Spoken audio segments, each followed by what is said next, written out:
Today is Thursday, May 6, 2021. Coming up on Roland Martin Unfiltered. Florida Governor Ron DeSantis signs the controversial voter election bill, SB 90, another voter suppression bill. We will talk with Cliff Albright, co-founder of Black Voters Matter. They've already filed a lawsuit against the state of Florida. Also, Jane Elliott, diversity educator, anti-racist, will join us for a conversation about race in America and why the Republican Party is all about stoking white fear. In Mississippi, a black child killed in a police chase when cops shot his dad. In Massachusetts, the family of Michaela Miller, who was found hanging from a tree, wants answers, and the South Carolina House recently voted to bring back firing squads. How stupid are these Republicans? And in Alabama, a teacher throws an object at students having a heated debate about the death of Ma'Khia Bryant. Folks, it is time to bring the funk on Roland Martin Unfiltered. Let's go.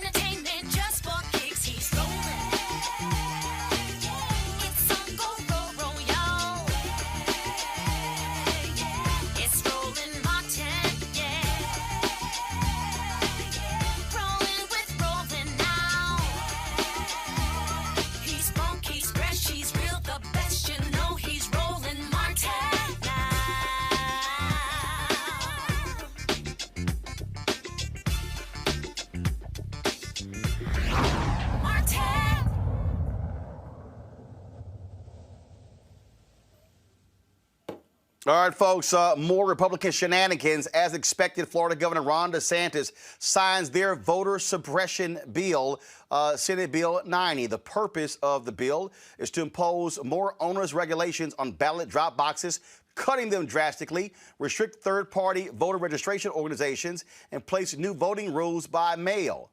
Now, DeSantis banned all media from attending the bill signing. He gave it as an exclusive on Fox News. During a news conference at Panama City Beach, DeSantis was asked why he barred all other media outlets. Why did you only allow Fox News to capture the moment you signed the controversial election bill? So we did a wonderful bill signing for this great elections bill, and it was live on national television on Fox and Friends, and we were happy to give them the exclusive on that, and I think it went really, really well. But that's broadcast to millions of people, not just obviously throughout the whole country, but a huge number of people in Florida are watching that. We had a crowd. We probably had 1,000 people in the crowd that were really cheering on. So it was an exciting day to be able to do that, and it's the first bill signing I've ever done live on a national broadcast, and so it was good. We also had a great visual aid that we were able to show, where we're showing all the great things that are in the bill, and you know, some of this stuff that was going on in other parts of the country, where you'd have these big private groups come in and spend hundreds of millions of dollars to run elections. That is unacceptable. We are not allowing that in Florida. We're going to make sure our elections are transparent and they're not being funded by special interests. We're also going to continue with voter ID, which is very, very important to make sure that you are who you say you are. And we're also going to make sure that we don't have ballot harvesting. Okay, it's not for some political operative to get a satchel full of votes and dump them off. You get the vote, you send it in, or you go vote in person.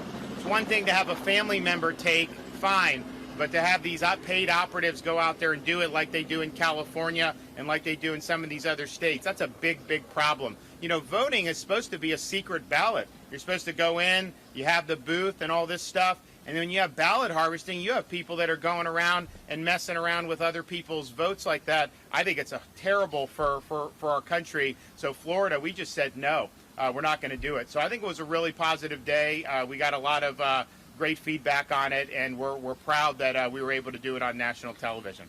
Thanks, everybody. That was a pure trash-ass example that he gave right there. So you screwed the Florida voters by not having Florida media cover it, but you say, oh, millions are watching on Fox News. The new law, folks, goes into effect immediately, but will face heavy opposition in court. it's already been faced with lawsuits by the League of Women Voters of Florida. They filed a 69-page lawsuit in U.S. District Court in Tallahassee. Also, Black Voters Matter. They've also filed a lawsuit along with others. Joining us right now is Cliff Albright, co-founder of Black Voters Matter. Cliff, glad to have you on the show. This is real simple, Cliff. Republicans, we saw it in Georgia. We knew it was going to happen. They're doing the exact same thing in Texas. We saw the same thing in Iowa. Republicans are angry that Donald Trump lost. They're angry that Democrats won the Senate. And so what they are doing right now is putting these voter suppression bills in place, restricting ballot drop boxes, because they do not like the fact that more people voted in the last election than ever before. Yeah, and nowhere else was that the case as much as you saw in Florida, where they had record turnout, 77% turnout. Vote by mail alone, Democratic voters voted 680,000 more. That wasn't the total, not 680,000 ballots, but 680,000 more vote by mail ballots than what Republicans cast. That's exactly why they're so upset. They're scared, right? Because and really what's ironic is that vote by mail in Florida has traditionally been a Republican operation. It's been something that they created, their legislature created, that their governor's been fine with, that their voters have used more than our folks, than Black voters. But in this election, because of what happened, they are terrified, and because of that, they're coming up with these lame excuses and these lame, that press conference that you showed, his lack of answer to the question, right? The question was, why was Fox the only one there? And he completely didn't answer the question. That's the same thing that happens whenever anybody asks them, why are you doing this bill, this voter suppression bill, when there was, in fact, no fraud. In fact, they themselves said that their elections were the gold standard. And so after praising their own elections that they ran, then they felt the need to try to fight against fraud. It's nothing but fear. It's nothing but a strict power grab. It's nothing but white supremacy, and it's not going to work. And what it is it is absolute white fear. It is fear of minority voters. It's fear of them turning out in record numbers. That's what's going on here. All this talk about voter integrity is pure trash, because the election was certified by all 50 states, including Republican secretaries of state, including Republican governors. That's fact. Right. No, that's exactly the fact. And what you see happening is that in Florida is actually the first state to pass one of these major voter suppression bills that Trump had actually won, right? In Georgia, it was because their anger was because of what had already happened. In Florida, as is the case in Texas, what the fear is what's about to happen. They see us coming. They see our numbers. They see the work that we're doing on the ground. And when I say we, I mean a range of organizations within this Black and brown organizing ecosphere. They see what's going on, and they see the writing on the wall, and they're terrified. And because of that, they know that the only way that they can win is cheating. I remind people all the time, you don't cheat when you're winning, right? If you're a spades player, Roland, like I'm sure you are, you don't renege when you're winning, right? You renege when you're losing. That's what's happening in Florida. That's what's happening in Texas. That's what happened in Georgia. That's what's happening in a lot of these states. And again, we're ready for him because we had this lawsuit ready to go. As soon as he signed it, the ink wasn't even dry, and our lawsuit papers were being filed. Well, and the thing here is there's no doubt. If they had won, Trump would have said, wonderful, fantastic election. It's great. Change nothing. Right. No, that's exactly the case. Because, in fact, what we know is he and his family voted by mail, right? We know that there's a lot of Republican officials that have voted by mail, including some that don't even live in the state. But that's a whole other story, right? And so yeah, it's exactly right. What you said is that if they had won, and won not just the state, but won the presidential election, if they had won the Senate, then we'd probably still be seeing some of this, because again, they'd still be afraid of what's coming, right? They'd still see the writing on the wall. But the way that they've responded, the breadth, the depth, the speed of the response, the ferocity of the response that they're doing, criminalizing giving out food and water, the restrictions on the drop boxes, in some states, including, in Texas, criminalizing elected officials who might send out ballot applications to voters. The way that they're responding, again, is nothing but white terror, white fear stemming from white supremacy. All right, Cliff Albright, it's always a pleasure to have you on the show. We appreciate it. Keep up the great work. All right. Thank you, Roland. All right, let's go to my panel. Welcome back, Reese Colbert, Black Women Views. Glad to have you back after maternity leave. Dr. Greg Carr, Chair, Department of Afro-American Studies, Howard University. CJ Pearson, Founder, President, Last Hope USA. CJ, I'll start with you. You're one of those folks who participated in a Stop the Steal election in Georgia. You were one of those folks who advanced the big lie. You were one of those folks who lied about the integrity of the elections. You've had Republican Secretary of State in Georgia certify the election. Why do y'all keep lying? Well, it's not a lie. And then the reality of it is that the facts state that a majority of Republican voters genuinely believe that this election was wrought with fraud. Hold up. You said the facts. What facts? Because there's been no evidence of voter fraud. Well, Roland, if you let me answer your question, then maybe I'll get to that. But really what I was speaking to is the fact that the majority of Republican voters believe that this election was wrought with fraud. And I don't know about you, Roland, but when a majority of Americans believe— No, stop. You didn't say a majority of Americans. You said a majority of Republicans. Don't try to conflate the two. A majority of Americans do not believe the election was that case. You say Republicans. Well, Republicans represent half— No, that's not true. You said a majority of Americans. Where are the facts? Believes. No, hold on. You said a majority of Americans believe that. Which one is it? Americans or Republicans? It's not good for democracy when a large portion of the American people believe that our election was stolen, it was wrought with fraud. That is not good for our country. Do you have any facts of this fraud? Where are the facts? Because if I'm correct, 50 states certified the election. 50 secretaries of state certified it. 60 different courts heard challenges. Y'all lost every time. Where are your facts? Not what people think. Where are your facts to substantiate what you're saying? Well, based on the current laws that were on the book prior to these incredible election reforms advanced in the state of Georgia, Texas, and Florida, they were able to certify the results based on the current laws on the book. It's why we're reforming the system. It's why we're making it easier to vote and harder to cheat. No. Hold on. You cited all this voter fraud. CJ, where are the facts? I need to see the evidence of voter fraud. Where is it? There are many facts. Where is it? Hold up. Where? Dan Patrick, the Lieutenant Governor of Texas. CJ, Dan Patrick, the Lieutenant Governor of my state, said he will pay $1 million if someone comes forward with evidence of election fraud. He has not paid $1 million. Where's the evidence? The fact of the matter is, Roland, is that the American people deserve to have confidence in their No. CJ, that's a talking point. I'm going to ask you again. Please provide me. No. Please point me to actual facts of election fraud, voter fraud. Yeah. Look at Ware County, Georgia, when we had a manual recount of the votes where I think 100 or so votes were changed because they were miscounted. Like, that is a real issue. I'm sorry. Did the Republican Secretary of State state what happened there? Well, I hate to give you a civics lesson, Roland, but the counting of ballots is done at the local level. No, I'm aware of that. But who has the jurisdiction over the elections? The local board of elections conduct the elections. The Secretary of State oversees the elections. And so if there was actual election fraud, that what you say was claimed there, where's the district attorney? Did they indict anybody? Well, they should. No. Yes or no? Did they indict anybody? Well, I can't speak to the— Which county was that? Which county was that? I can't speak to the— No. Which county was that? Ware County. Where? Ware County. Is there a Republican DA or a Democrat DA there?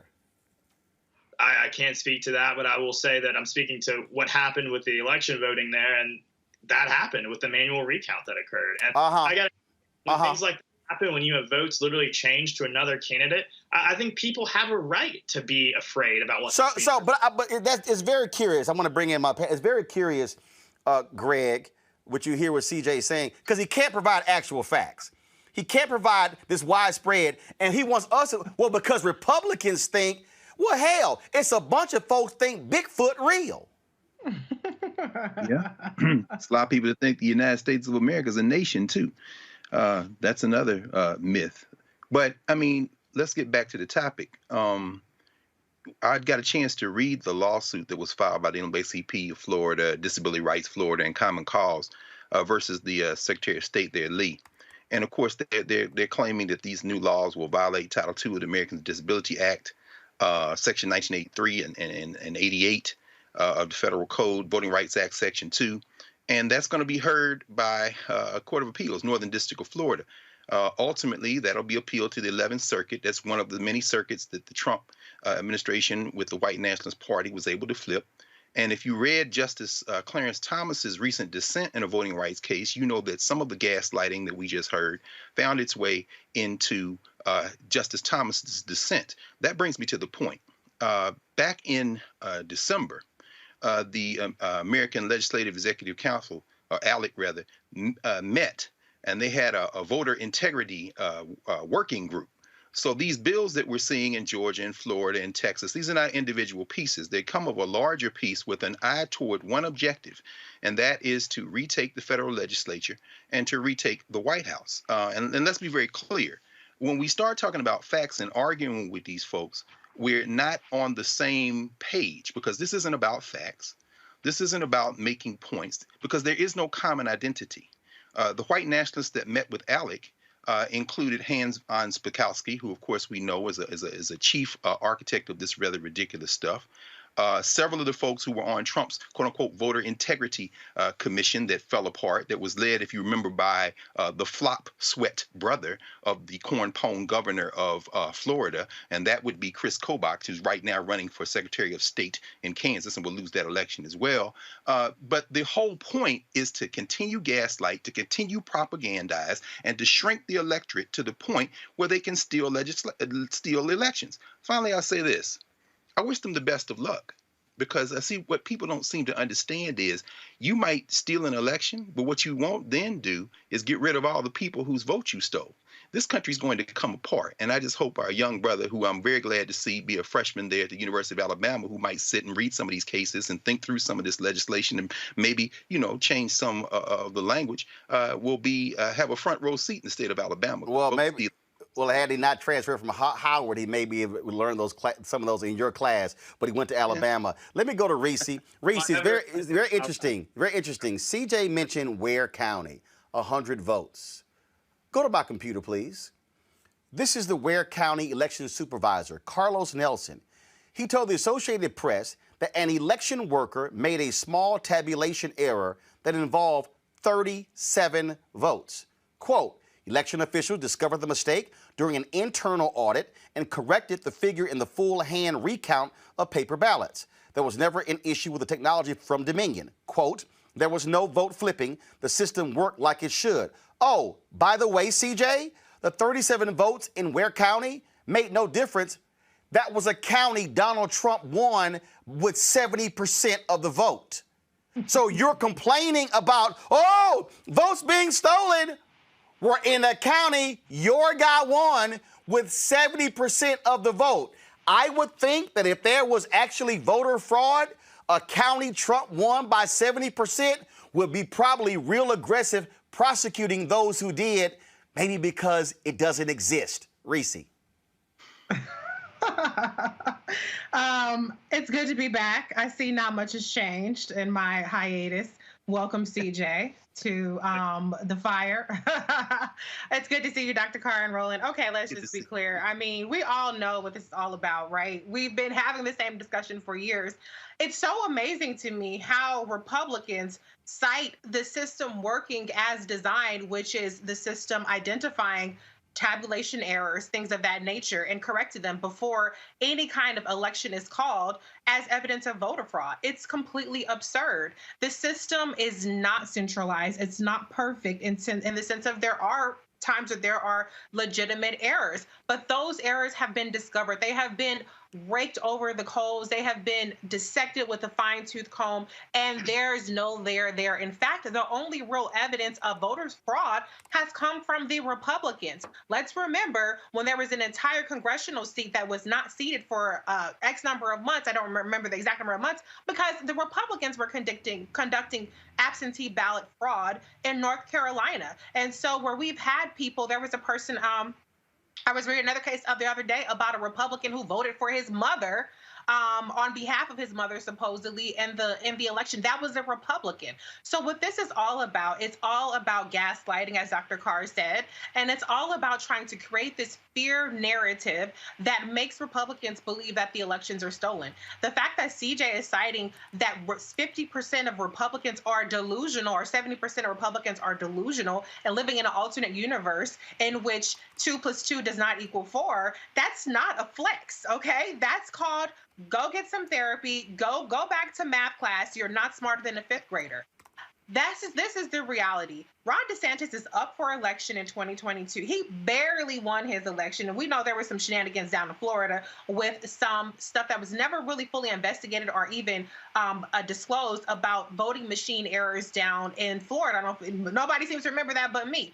He barely won that election by the skin of his teeth. He has some people coming for him, perhaps Val Demings or some other heavy hitters. We also have a Senate seat that's up in 2022. And so this is really about solidifying that power. To be honest, Florida is more of a red state than a lot of these other states, and even Georgia at this point. But they aren't going to leave any stone unturned, and they're going to try to put these laws in place so that they can have even larger margins. But the one thing that I think could potentially backfire, in addition to the fact that we have a Biden-Harris DOJ with Merrick Garland at the helm, is that when you do these voter suppressive measures, you give people more time to counteract it. You give them more time to make those arrangements, which is what we saw people do in Georgia and around the country for 2020.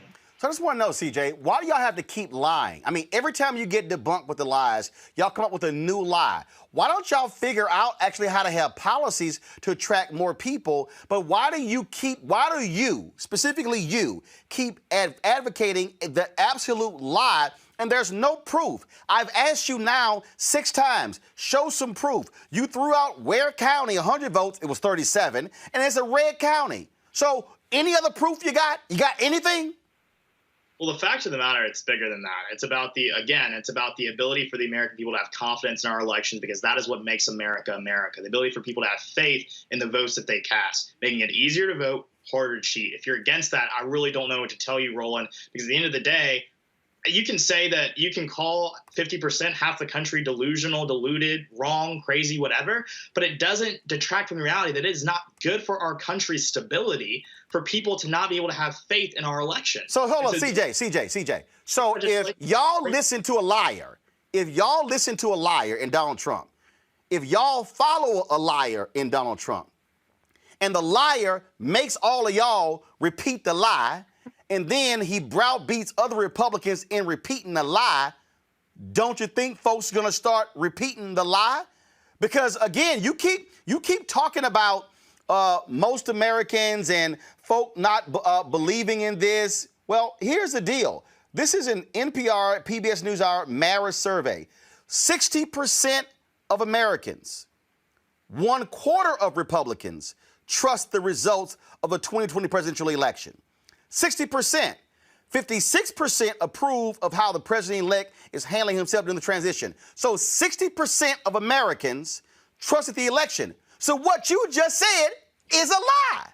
You said half. 60%. Is 60% half? To the point that you just said, you said only 25 of Republicans trusted the election results. I mean, 75%. It ain't our fault y'all believe a liar. Well, the point that I'm making is bigger than that, Roland. It's about the stability of our nation. But here's the deal. Can you provide me some proof? Here's what I need. Here's the deal. If CJ told me, Roland, Reese can't cook, and I was like, well, hell, the only way I need to know if Reese can't cook is if I eat Reese's food. Now, if I go eat Reese's food and it tastes good, I'm like, CJ, you full of shit. Her food tastes good. Now, if you go, but that don't matter, Roland, I think the food don't taste good. And then if I invite Greg over, and Greg like, damn, there's some good food. And if I invite Anthony, Chelsea, Chris, Atlantis, and Jackie, and they, man, food tastes good. Are we supposed to sit here and give you credence because you don't like it when 9 other people think the food tastes good? Well, I'm sorry. Reese's Gumbo just isn't the same as ensuring that America's on good, solid footing. No, but just because y'all crazy does not mean we have to change laws because y'all are crazy. country. Let me add in. Let me add in a. Hold on, Greg, 1 second. CJ, go ahead and finish that point. But I'm still waiting on some proof. Please go. I'm still waiting. Not making this legislation, and Democrats should be the biggest cheerleaders for this legislation. Why? Because if you want to blame Donald Trump for what he was able to so-called incite, then he had to have something to point to lead to this incident. He had nothing. He lost. He incited an insurrection because he lost, and he couldn't handle losing. Okay, well, obviously he was able to point to something that resonated with people that led to them having such a visceral reaction to. Because y'all believe a liar. No, it's not about that. It's about ensuring that America remains a country that has solid and safe elections. Hold up. You keep saying that. Was it not certified by Republican secretaries of state, governors, and legislators? It was based on the. Hold up. So that wasn't safe? Reformed because of how insecure they are. Greg, go ahead. Mike Pence certified the election. Mike Pence certified the Electoral College votes. Was he not the president? Was he not the vice president? He was the vice president. Did he not follow the Constitution? That's why it was in hiding for the last 3 months, bro. Greg, go ahead. See, this is like the lobotomy that's needed because we got a bunch of crazy Republicans who believe the liar in chief, and they want us to say, "But y'all got to accept our crazy." Greg, go ahead. Well, I don't think the white nationalists have a choice. One of the people who was present at the Alec confab when they got their heads together to write all this legislation that's now being introduced in these state legislatures was Ken Blackwell. Ken Blackwell, who helped Ohio massage the election when he was Secretary of State of 2004. So that might have been around the same time you were coming onto the earth, Brother CJ. Ken Blackwell is black. And like a pair of earrings or a bracelet, black folks in the white nationalist party are accessories. In other words, it's just kind of like things to kind of bring out the color. And the color in this case is white. In the analogy that you did, Roland, I would say that there's one element. The people who would say that Reese can't cook would also say that you, me, CJ, any other black person who would taste that cooking and say it's good shouldn't be allowed to eat. So in other words, they would never even go to sample the food. And so when you hear phrases like election integrity, that is code for taking away local control when they can revert to state control to supersede the local folk. But they supposedly love local control. They supposedly love small government. Well, they love control, which is why when you look at this bill, the corn pone flop sweat leading probably candidate for 2024, Ron DeSantis, who recently went to kiss the ring of Donald Trump in Mar-a-Lago. When you look at that legislation, it was opposed by the 67 county supervisors of elections in the state of Florida. Republicans included. Republicans. That's exactly right. But see, the problem here is that this uniform legislation that they plotted in December and now rolling out, and Texas is next, is designed to take local control away when the white nationalist party is not winning the election. Finally, when you hear the phrase voter confidence, your voter, take out voter and put in white voter confidence, along, as I said, with a few pairs of earrings and bracelets to kind of disguise the fact that this is white voter confidence. This is the foolishness. And CJ, I hope you're a political science major in government. I hope you're going off law school, brother, because when you get there, you might get a chance to read GOP versus the Grafenfield, which is the case that Clarence Thomas dissented from recently, where he said, yes, the mail-in votes that the white nationalist party in Pennsylvania want thrown out would not be enough to overturn the Pennsylvania election. However, I have real questions about the integrity of mail-in voting in Pennsylvania. And like you, which is why I say this isn't necessarily about age, Clarence Thomas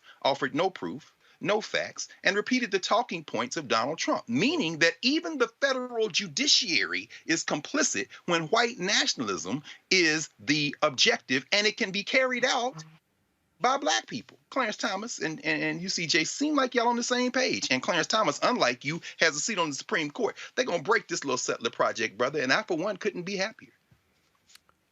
I want to bring in Jane Elliott right now. Jane Elliott, of course, we've had her on before. She's an amazing educator. She speaks truth to power. She does not hold back. I think she's probably more unfiltered than I am.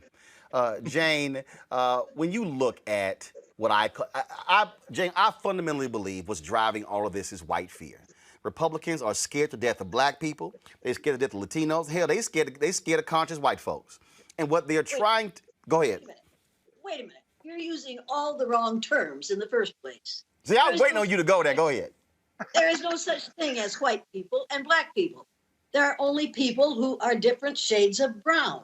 But as long as you use the words white and black, white, the definition of white is pure and unvarnished. Black is the color of savagery and ignorance. Now, as long as you use those two terms, we're going to be at one another's throats. If you'd ever get around to the point that you could look at me and see that I'm not white, my shirt's white, my hair is white, my skin is not. And I can look at CJ there and I can see that his hair is black and his skin is not. If we could get over the idea of several different races, maybe melanemic people, which is what we white folks ought to be called, could get used to realizing that we're all, the whole thing is so ridiculous.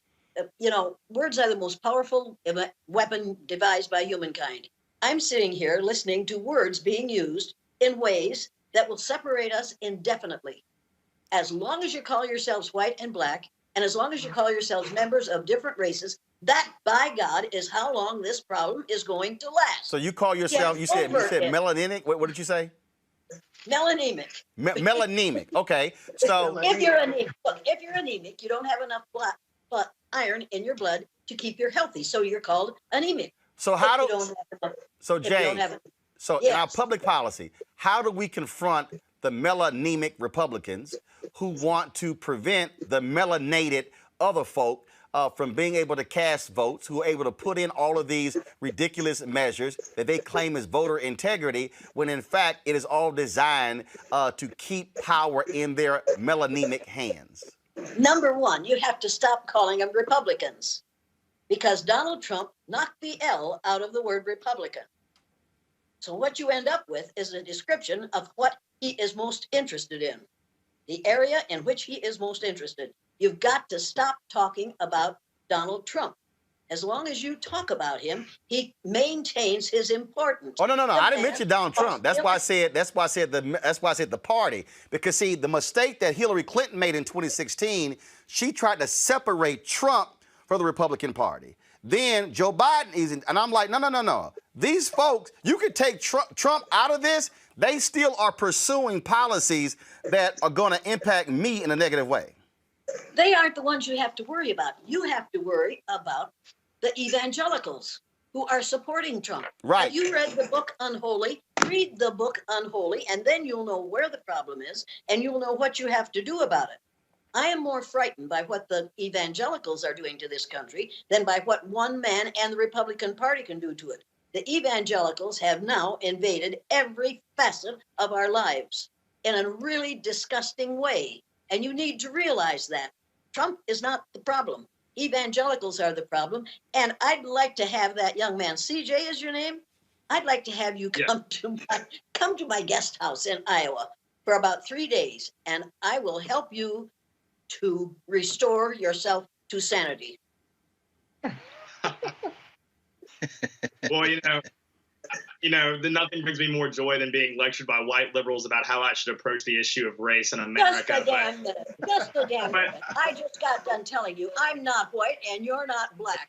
I'm a member of the same race that you are. You and I are 30th to 50th cousins. Now, you may not want me for your cousin, but that's the way it is. Stop dealing with a lie and start dealing with the facts. Let's deal with reality here. And the reality is that I don't have to listen to some young man who has already let me know that the color of my skin makes me unable to discuss race. Now, don't tell me that I can't, because I was dealing with racism long before you were born. 53 years I've been listening to people say ugly things about people who look like you, and I'm blaming those statements on people who look like me. We make a decision as to whether we are going to trust another person based on our judgment of the color of their skin. You cannot judge me by the color of my skin, and I'm not judging you by the color of your skin. I'm judging the remarks that you're making that indicate to me that you aren't thinking very well, that you are following the lies of a man who has absolutely violated every constitution, every part of the Constitution, and every one of the 10 Commandments. And you are following him, and you're going to go off that ledge, just like a whole bunch of other really good Christian people are. And you're going to wonder how that happened. Look, you're old enough to grow up now and change that and start thinking for yourself instead of being led by a man who will use you as long as he can. And then when he no longer needs you, he will drop you like a hot potato. You need to realize that you are not someone he admires or wants around him. As he said in his first news conference, I've got my black, and he pointed at the one black person in his entourage on television.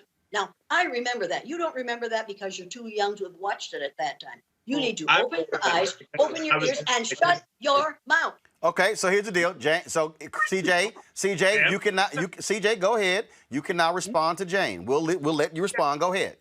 Well, I appreciate that dressing down my melanemic sister, but I've got to tell you, this is the type of self-righteousness that has turned so many black people away from the Democrat Party. You think that you can lecture me about how I should react as a black man in America is the type of pomposity, the type of ego, and the type of overconfidence that literally makes people despise people just like you.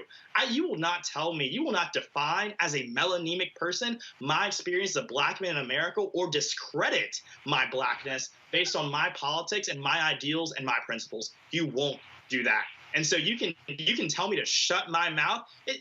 That's crazy. That's the thing that really grinds my gears about people just like you. White liberals who think they can tell people on the right, because we're black, that they can tell us to shut up and sit down because we espouse beliefs that are different than their own.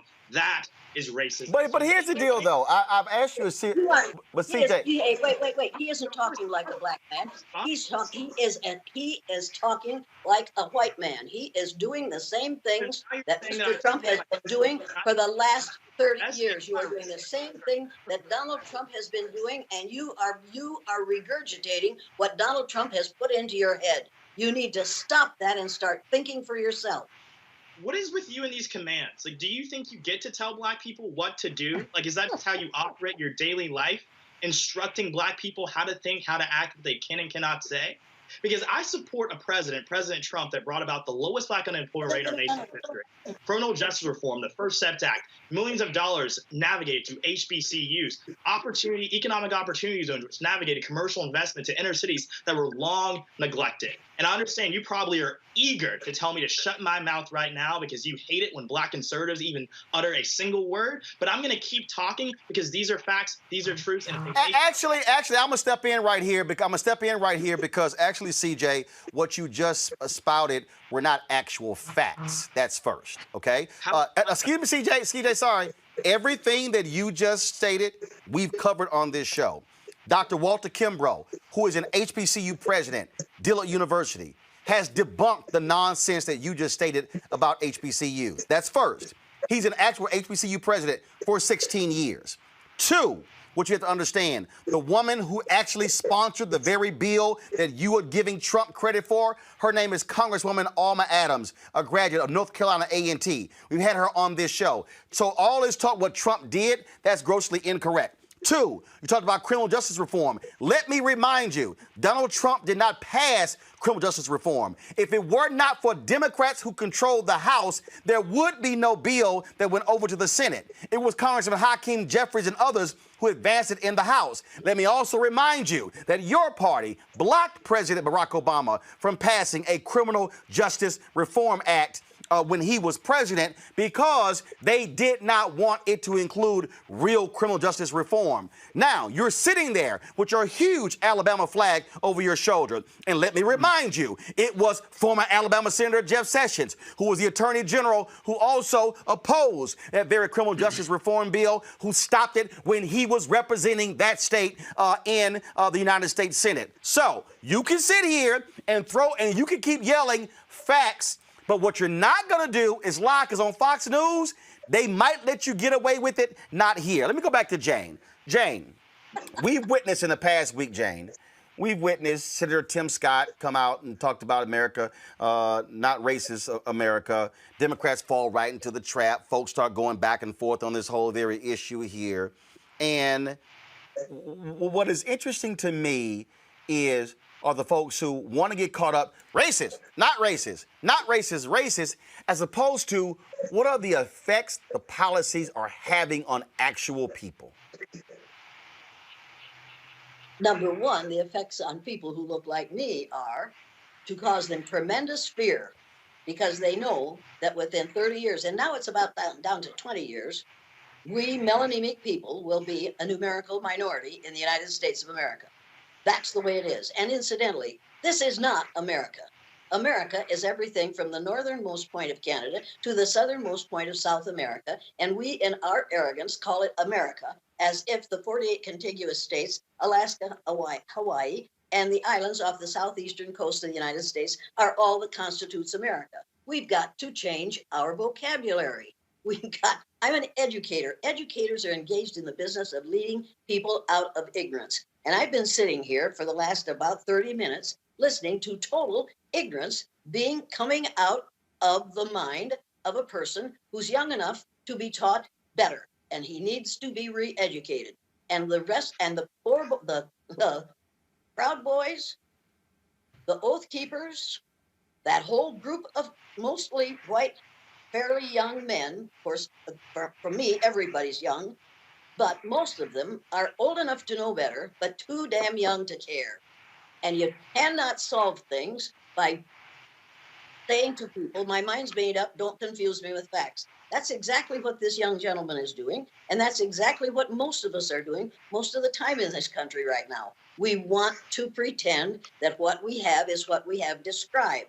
It isn't. This is the land of the free and the home of the brave. I'm one of the free, and that young man has to become brave. He has to be brave, and his mother has to be extremely brave if she's going to live in this country, which is getting increasingly racist in its behaviors and its attitudes because of the fear of white people that when people of color get power, they're going to want to treat us the way we have treated them. That is the major problem in the United States right now, is white fear of retribution. I think we could give up that fear. I have watched people go through this exercise, the blue-eyed, brown-eyed exercise, and after it's over, I have heard them say, I had no idea. I will not abuse people. I will not make them feel the way I felt when I was on the bottom. I never knew how it felt to be on the bottom before. Now I've found out how that feels. I will never do something that will make someone feel the way I felt for just an hour and a half. I think we have misjudged the intelligence and the humanity of a whole lot of people of color, and that's why we're afraid of them.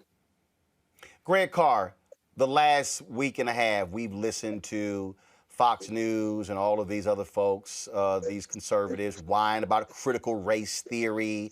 They're running their mouths. Oh, my God, critical race theory is Marxist, and it's destroying America.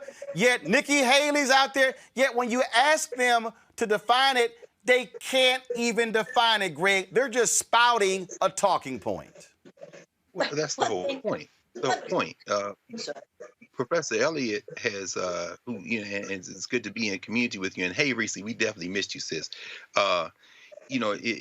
Having followed your work for many years, and certainly the blue-eyed, brown-eyed test, many of us have seen that one of the videotapes of the exercise. I think it was Oprah you were engaged in showing at that time. You make a very important point when it comes to language. The power of whiteness in many ways lies in its invisibility.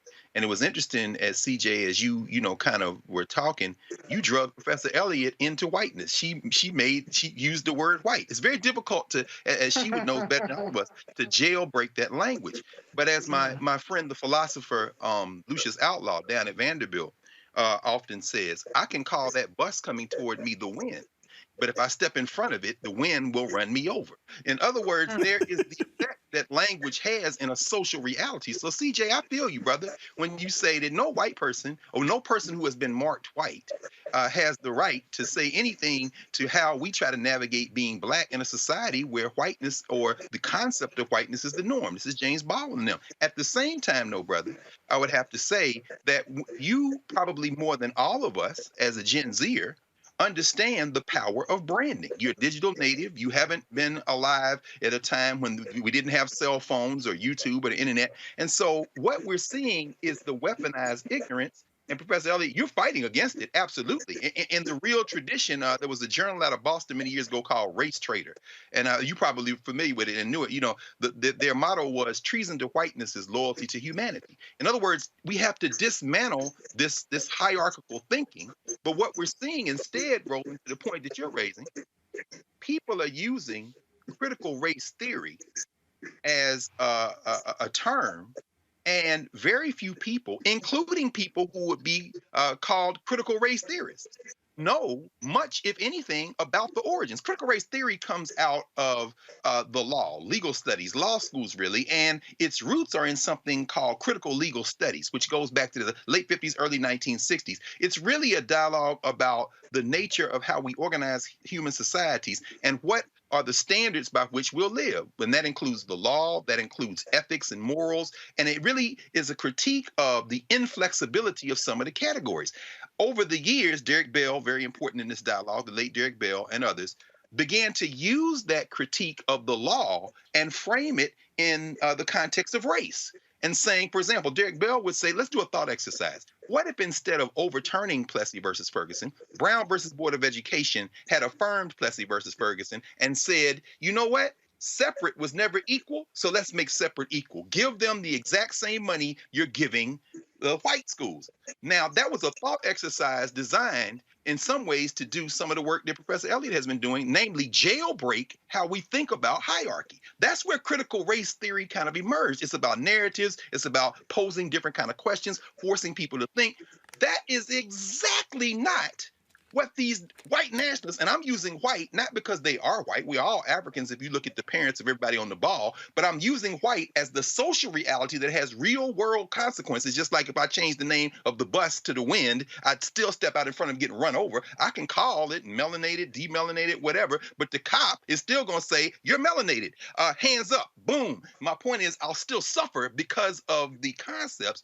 We have to figure out a way to tune out the distractions. CRT is the new socialism, critical race theory. Left is the new N-word in many ways, because we say left, what the signal is, I mean, you know, them people who are over there with those black people. When you say, platforms are the new soapbox, people are engaging in word war as proxy for real war.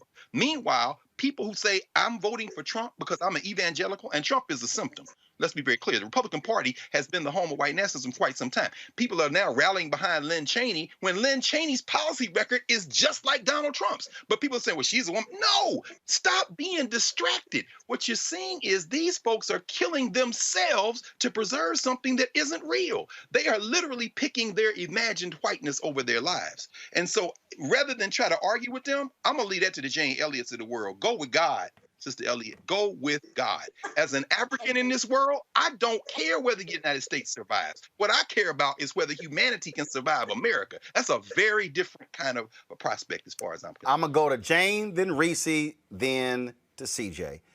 Jane, one of the things that the work that you do, the work that Tim Wise does, Linda Tirado, the work that you talked about these evangelicals, and I thought about for a second Brother Hargrove, Jonathan Wilson Hargrove, who was in that world and who has been working with Reverend Dr. William J. Barber.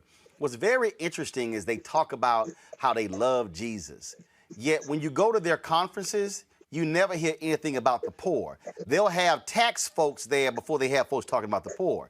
Then what you then see is you see these attacks then manifest themselves in public policy. And the reality is that really is now the hardcore base of the GOP. That is, and I'll just use it for the purpose of this, these white conservative evangelicals, these melanemic conservative evangelicals. And the deal is They won't even have discussions with those of us who are melanated evangelicals who love Jesus. My wife is an ordained minister, but they are afraid to sit down with Reverend Dr. Barber. They're afraid to sit down with folks like that because they don't want to have a real conversation about the Bible and Jesus and what Christians really should be doing in this country. Well, they don't even want to see Jesus as he's described in the Bible, with kinky woolly hair and feet of bronze. We white folks, I'm sorry, but that's what we have to call us. We pale faces, one of the major differences between me and you is when pale faces come into a new environment, they immediately adjust the environment to fit their needs. And if it's religion, they do it there too. We want to kneel to somebody who looks like us. That is a mental problem that we have, and we need to get over it. And we won't get over it until we are in the position in which we have placed people in this country for the last 300 years. We have to let people find out how it feels to be on the bottom. And white folks are scared to death. Melanemic people, pale faces, are scared to death that that's what's going to happen to them. I don't think it is. I think that people of darker complexion, melanations people, are more intelligent than that. They know what happens when you set up a system like that, and the people who are on the top are making it work for them. People say to me, it was good enough for my father, it's good enough for me. It wasn't good enough for my father, and it wasn't good enough for your father. It wasn't good enough for any of our fathers as long as we were divided on the basis of the amount of a chemical in our skin. It makes no sense. You can't justify it. It's unjustifiable. Reese, the point Jane just made there, Mitch Landrieu literally made that same point in his book. He said, hey, white people, they're not going to do to us what we did to them. This whole, I'm telling you, what we're seeing right now, I called this, Reese, in 2009. I was at CNN. I told John Avlon, we're living in the world of white minority resistance. I said, they see the demographics changing, the browning of America, and they can't handle it because in their view, this is what it means when it comes to what America means, the flag, all that sort of stuff. They have never had to take into account what we think. But also, I listened to CJ when he talked about he didn't like Jane telling him what he should think.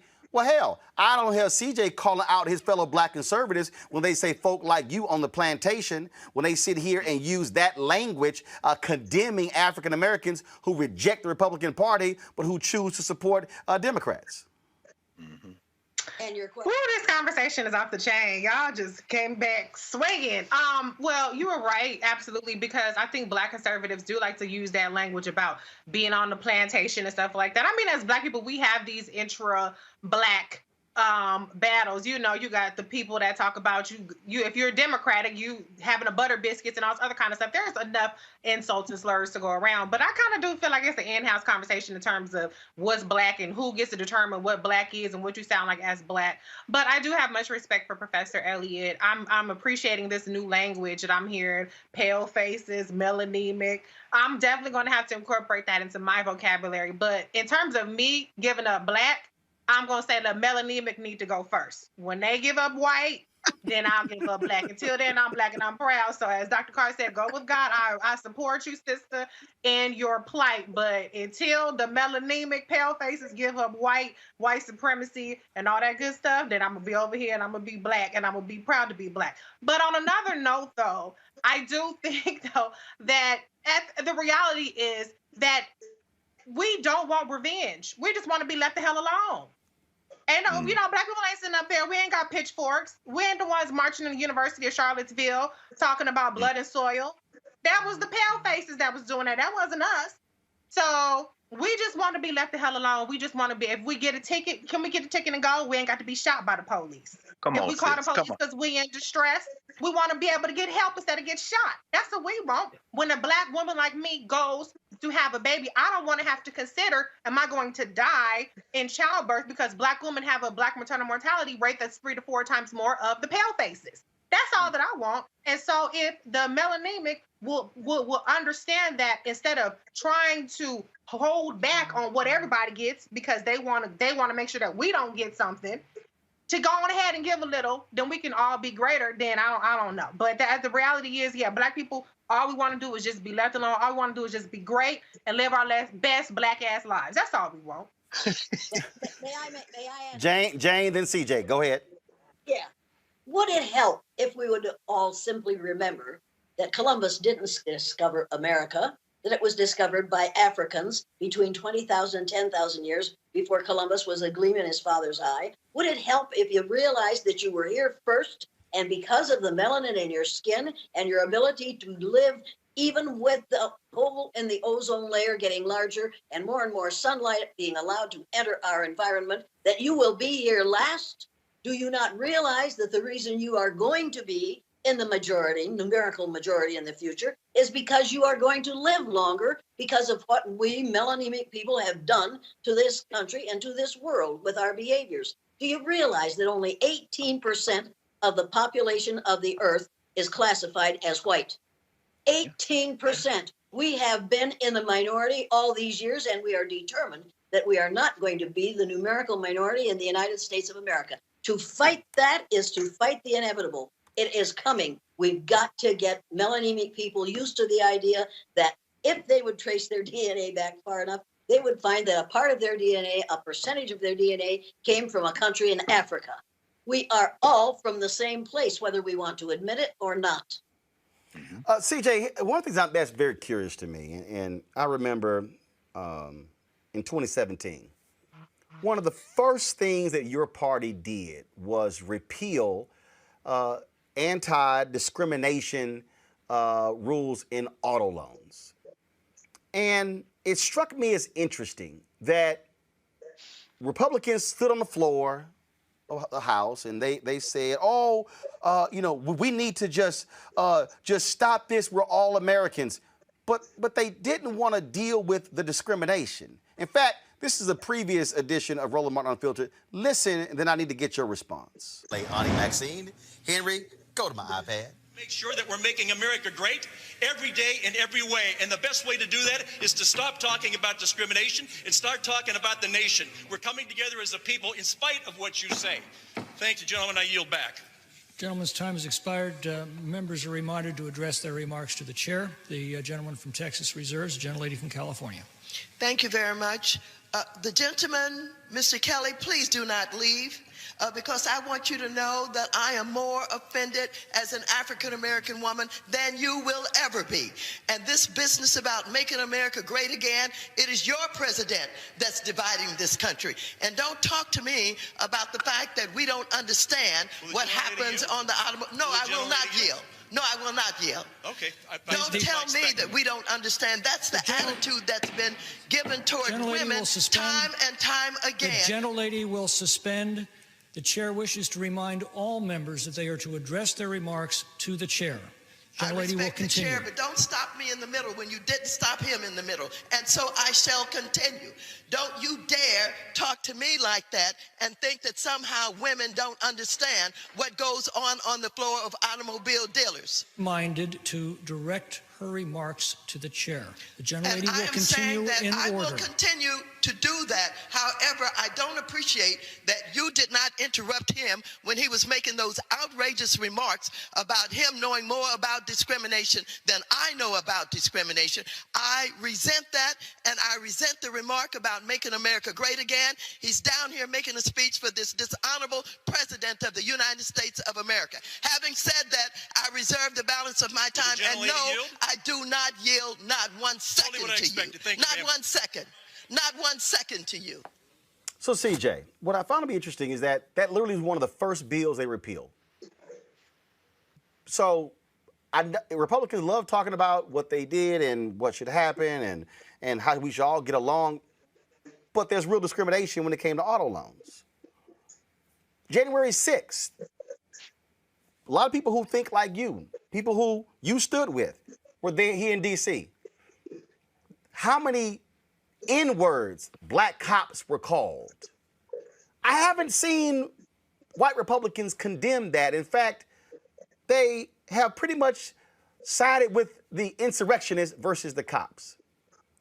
Where are you and black Republicans on that? Why are y'all silent? Why did Colin Powell go down to North Carolina and condemn the voter suppression law to the governor's face there, but you and other black Republicans are silent? In fact, y'all are endorsing the same voter suppression. Because these aren't voter suppression laws. No. Deal with the first thing first. I gave you 3 things. First, deal with the auto discrimination. Deal with that first. Second, deal with the second thing, then deal with voter third. Deal with the first one first. Yeah, let's do the first thing. Auto discrimination, I think discrimination anywhere is wrong. And I think that at the end of the day, I listened to that speech. The tone was just wrong. I'm not going to endorse No. That was the speech. Your party literally repealed the rules that Obama put in. Did you and other black Democrats tell your party y'all should not be repealing discrimination laws? Here's the deal. I think at the end of the day, we have to look at where our country is going, and we need to move forward past this. No. You didn't answer my question.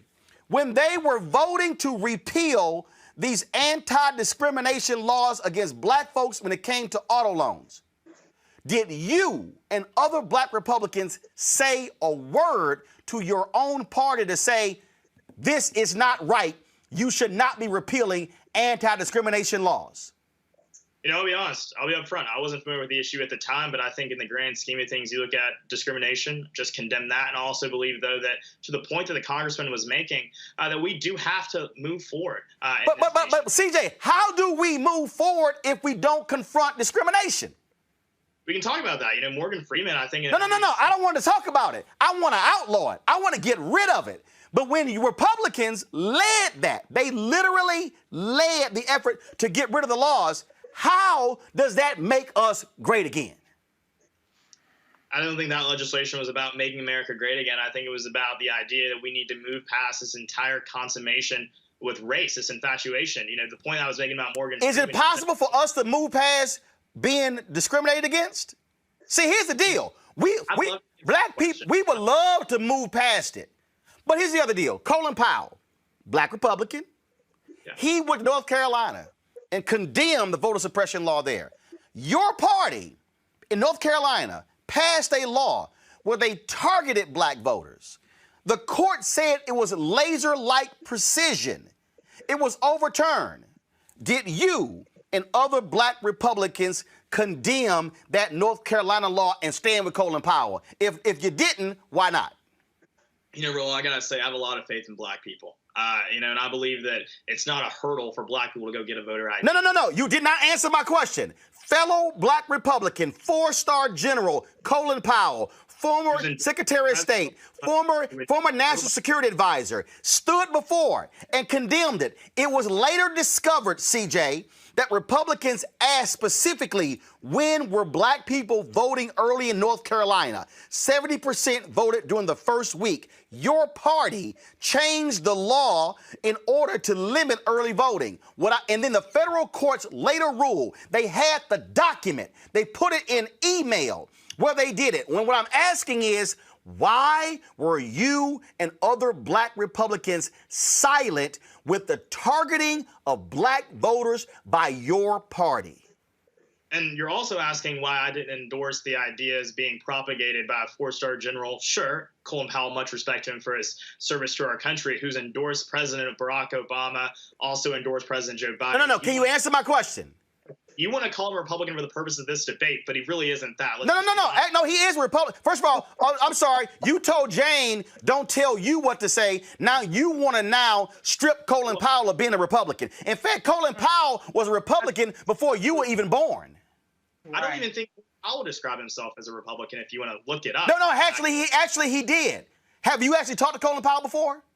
So he left the Republican Have you talked to Colin Powell before? So you're acknowledging. Have you talked to Colin Powell before?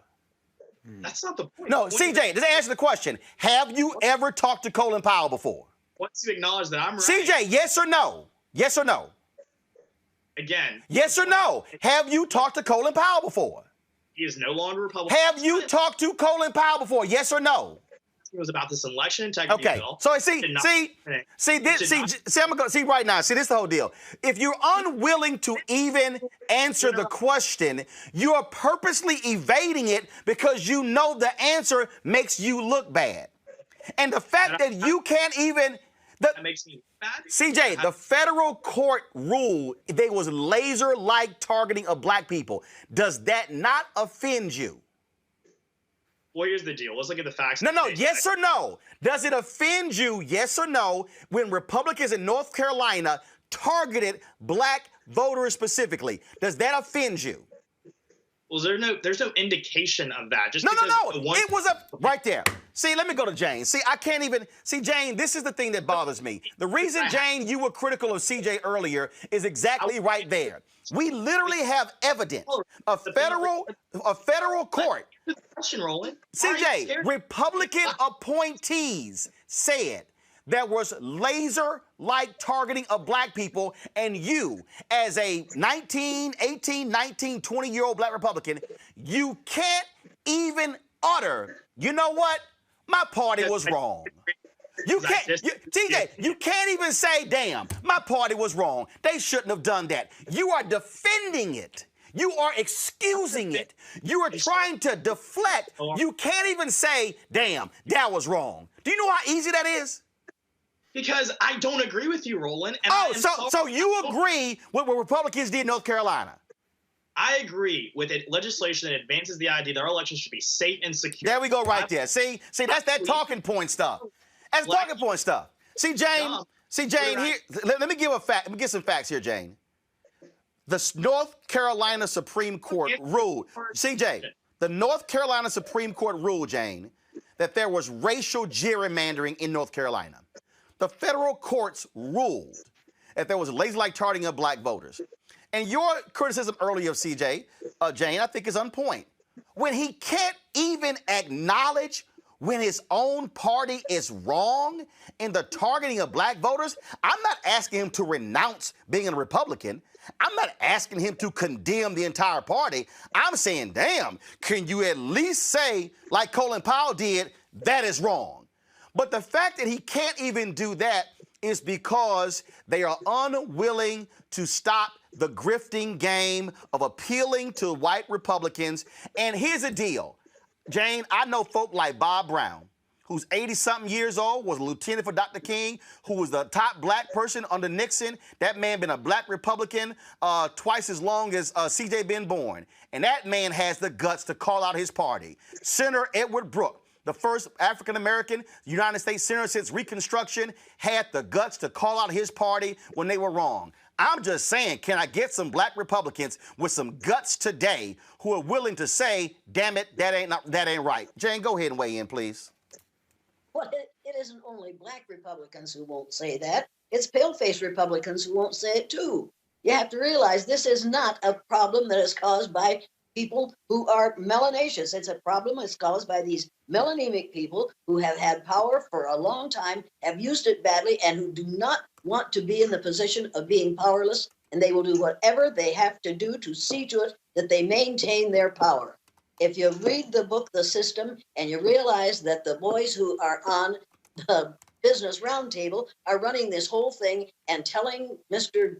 Trump, whose name I hate to say, but they are telling him what to do, and he's doing exactly what they tell him to. And that's the reason they're in good shape and the rest of us are suffering. We're discussing a problem that need never have been in this country. It didn't have to start, but it did, because people in the South wanted to make money, and they didn't want to, and they couldn't enslave the natives because they couldn't tell the natives apart, so they bought people from the slave traders in Hull, England, and brought them to this country. If that hadn't started, none of this would have started, but none of that would have started if it hadn't been for religion. And right now we are using religion to run this country again. You need to realize that that is more dangerous than racism. Make no mistake about this. I'm going to give you one more chance, CJ. I'm going to read for you something, and maybe you'll agree with this. And this, go to my computer. The Supreme Court, this is May 15th, 2017. The Supreme Court on Monday refused to revive a restrictive North Carolina voting law that a federal appeals court had struck down as an unconstitutional effort to, quote, target African Americans with almost surgical precision, unquote. That was a bill passed by the North Carolina Republicans. It was signed by Republican governor of North Carolina. Will you, CJ, admit that it is wrong for Republicans to pass voting bills that target African Americans, quote, with almost surgical precision? Yes or no? I think any legislation that is intentionally racial discriminatory is wrong. this wasn't. At the end of the day, we're looking Hold up, you said this wasn't? We're looking at things like voter ID and early voting days. I'm done. Right. So a conservative Supreme Court affirmed the decision of a conservative appeals court, and your deal is, sure, go ahead and let them keep doing it. What I'm saying is that I think you love to loop this legislation in with what's happening in Georgia and Florida, but that's just yes, because it's all tied together. It's all tied together. Securing our elections. This isn't about telling black people don't go vote. Roland, do you think so little of our people that we can't secure a voter ID, that we can't go No. to the No. Hold up. Okay, so explain to me then why y'all are getting rid of almost 3/4 of all ballot drop boxes. Those were secure. That was the thing before COVID. Like No. Those were secure. But they literally were not a thing in commonplace before COVID. So why do we still need them? Actually, hold up. In Georgia, they were put into place by the Republican legislature, signed by Republican governor. But now they're bad? I'm saying that before COVID, they were not mainstream. They were not commonplace. Are we still in COVID? Well, we have a vaccine now. Are we still in COVID? I'm outside this Are we still in COVID? We have a vaccine. Are we still in a COVID epidemic? Yes or no? Go get your shot, Roland. Like I say, see, this is the game right here. This is the game. This is the game, Greg. This is the game that black conservatives like CJ play, and because they know the truth. People get vaccinated. They know the truth, Greg. They know the truth. But again, it's a part of the grift game. If you want to keep the grifting dollars coming through, because let me be real clear. White conservatives love nothing more than somebody black who speaks their language and who use plantation language, because they get to say stuff the white folks can't say, and that's their cover. And if you are a black Republican and you can't even admit when a conservative Supreme Court agreed that it was targeting of black voters, then ain't no hope for you. Greg, I'm gonna go to Greg. Then I'm going to go back to Jane. Go ahead. Well, the difficulty, and this is in the case that was filed today with the NAACP as one of the partners, they are accusing the Florida legislature and the governor, who acted so fast, by the way, that they may have a bigger impact on all those old white people and military folks in Florida. They accuse them of violating under the Voting Rights Act of acting under color of state law. So, CJ, you're right, brother. I mean, when you say there is intent as it has been expressed, and then there's intent as it has the impact. It can have the impact of being discriminatory. And that's the category where you start talking about decisions that are entirely in the hands of how the judges read the law. That's why stuffing the courts was so important.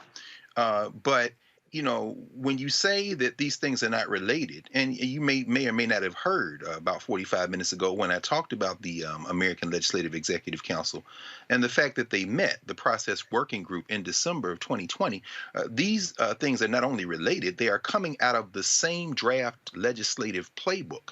And those who have tried to suppress the vote, and including Hans von Spakovsky, who we saw as one of the main villains in North Carolina, were present at this meeting. So, you know, but I'm willing to give our young brother a little bit of room to grow and learn. He's in Tuscaloosa. My mom's from Alabama. I consider myself an Alabaman as well, in many ways, in addition to being a Tennessean and an adopted Philadelphian. But I will ask you this, brother, and I'm glad we're having this conversation, Roland, because you're not going to see this anywhere else. Certainly wouldn't see it on Fox. I'm glad you don't have Tucker Carlson here, because at that point I might, put my life in danger by coming to join you in the studio, and we might have a different kind of conversation. Now, you know Tucker's scared to death of me, but go ahead. Well, of course. Well, he's scared to death of anything. I mean, you would have to be a man to actually lose some fear, or a woman. But either way, Tucker Carlson, you know. See, CJ, it's cool, brother. You 18. Tucker Carlson has no excuse, because he damn near 3 times your age, still acting as if he's an adolescent. But in your case, brother, I'd like to ask you a couple of questions. I don't know how much time we have in this conversation. Go ahead. You're down in Tuscaloosa. Have you heard of Theta Nu Epsilon, the group that they call the Machine down there on the campus of the University of Alabama? I'm not familiar with that organization now. Okay. All right. Well, I'm assuming, given your talent, you clearly have talent, that you may decide to run for. No, seriously. I mean, you may decide to run for a campus office. You know, I myself was a student body president. Of course, I went to HBCU, Tennessee State. You plan on running for something while you down there, brother? I'm currently a senator. in SGA. Oh, very good. So then you're a senator who's never heard of the machine.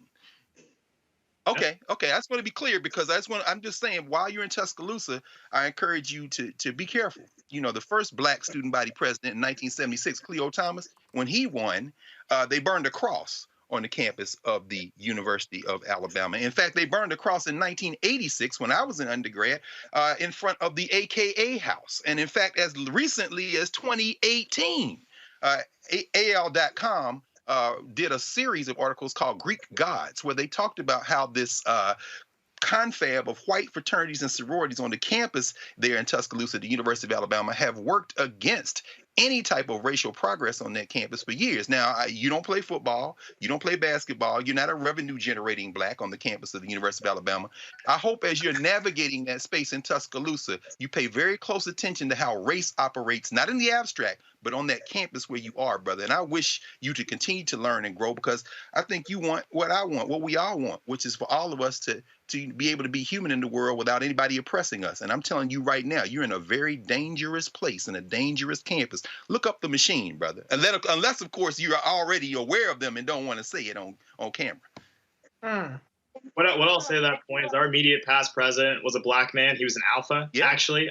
Roland will enjoy that. That's right. Jared Hunter. He was the first African-American student to win the position with the support of the machine. So maybe y'all already talked. Well, Jared was far before my time, but I'm talking about our most recent SGA president, who was an alpha. He was our SGA president, and also too, our SGA actually sponsored an event. I haven't met DeMarcus yet, but I will say also SGA. Ask DeMarcus about the machine, brother. I don't know what that is, but I will say the SGA did sponsor an event with Jane Elliott. You know, for any argument to be made that there is a stigma around racial progress or an attempt at it, they literally brought on a racial educator to our campus to give a talk, and so SGA did that. And did it help? Yeah, that's the question. Jane, how was that talk? Jane, how was that? How is what? I wasn't understanding what he was saying. He said that the Student Government Association in Alabama invited you there as a speaker.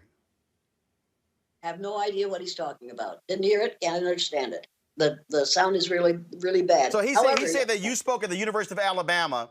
Well, I've spoken at all of them. Yeah. I've spoken at all of them. Yeah, I'm sure I've been there. I'm sure I've been threatened with death there. I'm sure I've been taken out of town at midnight because 3 carloads of blacks had to get me out of town, out of Uniontown, Pennsylvania. And there I talked to teachers, and they called the superintendent, said, if you don't get that bitch out of town, we're going to shoot her. So 3 carloads of blacks escorted me out of Uniontown, Pennsylvania. Wow. Now, have I had some experiences that you may not have had? What I haven't had is the experiences that your mother has every day. Every day she has to think about what is going to happen to you on the streets in the United States of America, where people are wearing red caps that say, make America great again, but mean, make America hate again. That's what the last 4 years have been about, how to continue to keep people at one another's throats, how to divide and conquer. You need to read the book, When at Times the Mob is Swayed, and find out that the last 4 years have been Hitlerian. And those of us who are my age recognized it immediately and recognized that what was going on was divide and conquer, and it was exactly like what Hitler did. You need to educate yourself, my friend. I know you've been well schooled. You haven't been well educated. Get the book, The Color of Law, and realize, I'm sorry, I would hate to offend you all, but you've been well schooled, but they've done studies in this country that prove that the longer you stay in school, the more bigoted you become, because the longer you are reinforced in the crap that you learned in social studies, grades K through 12.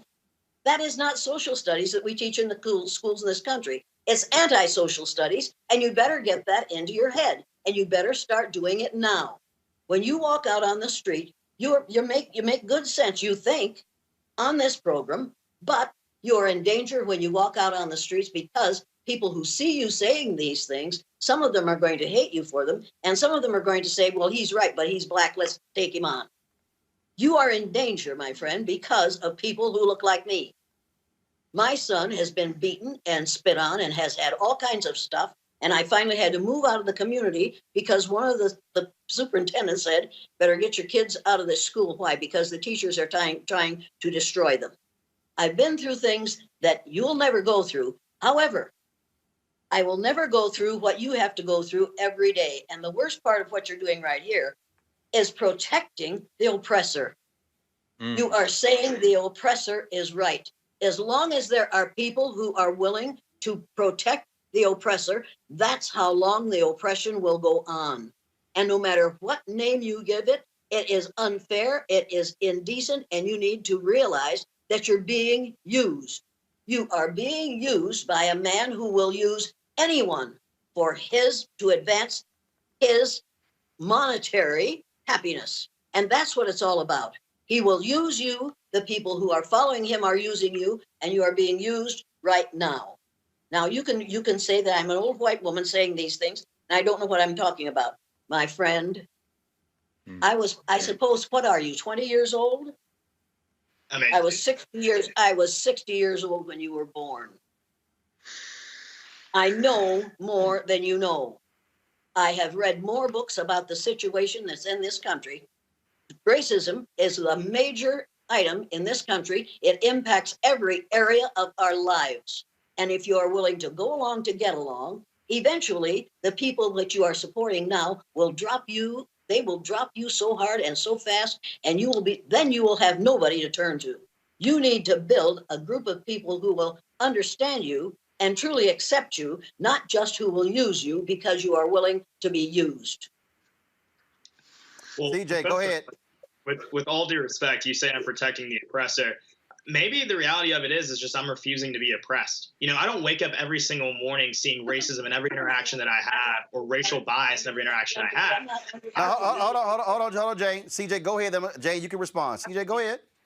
I believe that my future is of my own creation. I believe that opportunity is something that I can get as long as I work hard and play by the rules. That's something that I've created for myself. You know, I don't come from the greatest means. I don't come from some rich suburban family. I was born to a single mother who was a high school grad who had me in her senior year of high school. For me to be the first in my family to go to college and to achieve what I have, that's a big deal. And that's not something that's going to be robbed away from me because of any faux racism argument that you're making here. I'm not protecting anyone. I'm simply saying that no one, no big phony white supremacy or whatever any of that is going to stop me from achieving what I want to achieve. So, CJ, you believe that white supremacy in America is phony? No, I believe that this idea that everything and anything is No. I didn't know. We didn't say everything. I'm asking you a question. Do you believe that white supremacy in America is real? I answered the question. I said there are issues with racism still in America today. Did you have any issue with the Proud Boys, the role they played in the January 6th insurrection, where you also spoke here in D.C.? With the Proud Boys, you know, I think there are literally minorities who are members of the Proud Boys. So No. You didn't answer my question. The Proud Boys is a white supremacist organization. The FBI has arrested numerous members because of their involvement, and the Oath Keepers as well. So what I'm asking you, they are individuals who have made it clear they want a race war. So do you condemn that, or are you cool with the Oath Keepers and the Proud Boys and their involvement with Republicans, Donald Trump, and the party on January 6th and even before that? The reality of it is that, you know, at the end of the day, I condemn all acts of violence. No. I am not. See, that's that general, I condemn all acts of violence. No. I'm asking you a specific question about specific individuals who led the insurrection on January 6th in Washington, D.C., an event where you also spoke. Am I correct? Were you not a speaker on January 6th? I was a speaker. You was? Yeah. Okay. So what do you make of Oath Keepers, Proud Boys, and their racism and their involvement in leading an insurrection that attacked Capitol Police officers where they tried to actually harm members of Congress? You know, at the end of the day, from what I saw and from my interactions with, those organizations, and I'm not all too familiar with everything they've ever said, so I'm not going to sit here and defend anything they've ever done or anything they've ever said, because I'm not in a position to do that. But what I will say is that I know leaders within those organizations who literally have black wives, who have black children. Okay, hold on. Let me tell you something. Let me tell you something. That was Thomas Jefferson was raping a black woman who had kids. That don't mean nothing. Do you understand? I've known some white racists. I've known some white racists who had black women as side pieces. That don't mean a damn thing. So just because somebody was black, what I'm still asking you. These were individuals who were part of an insurrection at the U.S. Capitol. Do you not say that's not the kind of folks we should be involved with in this country? Those are the kind of folks that should be condemned and put in jail?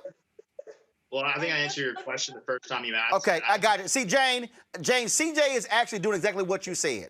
When you're making excuses, he won't even answer the question because he's afraid to publicly be real, and he wants to make excuses for them. And he doesn't understand the significance of the noose that they hung while they were doing that, committing that insurrection. They hung a noose there. It wasn't for those congresswomen. It was to tell the people of color in this country, here's what's coming for you in morning. Make no mistake about that. That was not an accident that they hung a noose. Reese, I got to pull you in here because, Reese, here's what's interesting. I'm going to go toss it to you, Reese. I'm going to come back to CJ. Donald Trump specifically, and the Republican Party specifically, called out voters in Detroit. That means black people. Voters in Milwaukee. That means black people. Voters in Philadelphia. That means black people. Voters in Atlanta. That means black people. You got Congresswoman Stefanik, who specifically went on television and said there were 40,000 fraudulent votes in Fulton County. That means Atlanta. The Secretary of State called her a liar. They now want to replace Liz Cheney with Stefanik. What's interesting to me is how all of these black Republicans like CJ stood out there talking about stop the steal when they were specifically saying it was black voters who stole this election. Well, some of the best foot soldiers of white supremacy are black people. And at the end of the day, though, what I will say is everybody gets their N-word wake-up call. That's black people, that's Asian people, that's Latino people. Everybody gets it except for white people. And to be honest, poor white people get it too when they're getting their leg chopped off because their rural farms or their rural hospitals have been shut down and they got diabetes. That's that N-word wake-up call, okay? And so you don't have to choose to be oppressed, DJ. And I applaud you. I think you're doing well, given the fact that you have an agenda for why you're on the show. And I think you're definitely handling that agenda. But deep down inside, you have to know that N-word wake-up call is coming to you one day. You in Alabama. It's going to come to you. And you better be prepared. You can gaslight on here if you want to, but I hope you're really prepared deep down inside for that wake-up call. I'm not wishing ill on you. Don't get me wrong. But I'm just saying it's an inevitable fact of being melanated. If we're using the good Jane Elliott's language, it's an inevitable reality that we all face, whether we want to or not. It's not even just a socioeconomic thing. It's not a pull yourself up by your bootstraps thing. It's a reality because you're not making the choice. Other people are making the choice in how they interact with you. Until you can control how other people choose to interact with you, you don't have the power that you think you have. Now, we have the power to control our reactions, but you don't have the power to necessarily control how other people react to you. But anyway, as far as the Stefanik and this Liz Cheney thing, what is so amazing right now is that it's no longer a dog whistle, it's a bullhorn. And what is giving people more power is being completely divorced from reality. The election has changed the point to where we don't just have disinformation that is running the Republican Party, we have delusion that's running it. They have completely bought in to the fact that, hey, we have 70% of these Republicans by the balls. They're willing to believe whatever the hell it is that we tell them. So let's go all in. Let's keep going with these delusional, completely fabricated claims, because then we get them to buy in on whatever that we're doing and to not notice the fact that, hey, more people, as CJ noted, we do have a vaccine. Yes, 150-some million Americans are vaccinated, that people are getting jobs, that people are getting health care, that there are all these perks that they are getting as a result of the Biden-Harris administration, in which 100% of Republicans voted against. As long as they can keep them distracted from that part, and they can say voter fraud and the blacks in Georgia and the blacks in this place and the blacks in that place, then they're going to win. Unfortunately, the Republican Party in 2021 has not learned that you have to come with the rest of the country in terms of putting forth some policy solutions. The Republican Party used to have a brand of actually being about being for business and being for, small government. Now their brand is all lies and delusion and racism. If they could actually put forth some sort of solutions, then maybe they could be more competitive. But if the way that they choose to be competitive is to suppress the vote, is to go all in on racism and go all in an alternate reality. And we're going to see how far that gets them. Unfortunately, it can get them pretty far in the short term, but in the long term, we'll see how far it gets them and how much damage they do in the process. So, CJ, did it bother you at all when Donald Trump and Republicans were specifically targeting voters in Detroit, Philadelphia, Milwaukee, and Atlanta? Who were they talking about in those 4 cities? It doesn't bother me, Roland, because I don't see race in every comment that's made. So why did they pick those 4 cities? What's unique about those 4 cities? Each of those elections in those cities were administered by Democrats. No. That's 4 specific cities. They didn't say Charlotte. They didn't say Mecklenburg County. They didn't say Houston. They said 4 specific cities. They didn't say Lansing. They didn't say Pontiac. They didn't say Racine. They said Milwaukee.